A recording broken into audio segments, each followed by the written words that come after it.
Hey, it's Rick, Lisa, and Nick. He was honking there for a second, but he's okay. Today is a very, very special day, 9/11 on this day in 2001. You've heard the facts, you've tons of stories, but we're going to share with you, where we were at on that day. Uh, I remember it started out quiet. It was very quiet, strangely quiet. We were on the air that morning from 6 until 9, and honestly, I can't remember what we talked about. And I don't think a tape of that exists. We recorded our shows on cassettes back then, but that doesn't exist to my knowledge. So after we got off the air, I walked down the hall, and the TV set was on. Now this is interesting. We didn't have TV up there up until like a month before 9/11.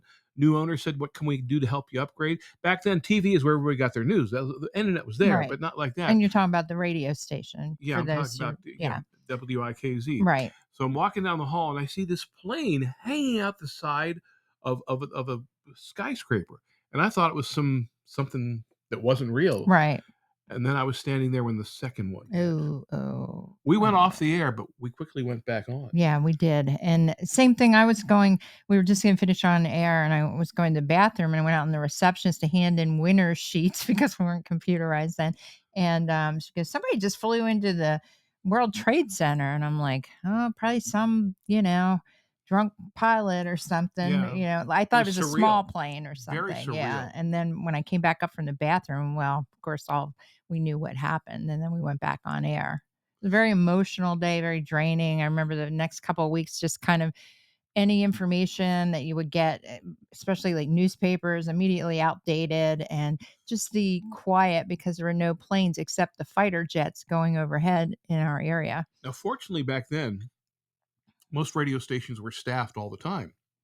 And so were we. So we were fortunate that Lisa and I went back on the air giving information as we got it, as it came in through the phone in a lot of ways.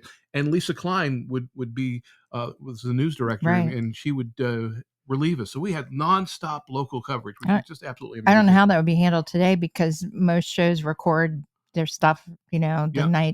day ahead of And radio time. And stations are empty for the yeah, most part. There's no one there anymore. yeah. So that would be a difficult task to But handle. we were glad to be for you that day. It really was a feeling of togetherness, of one.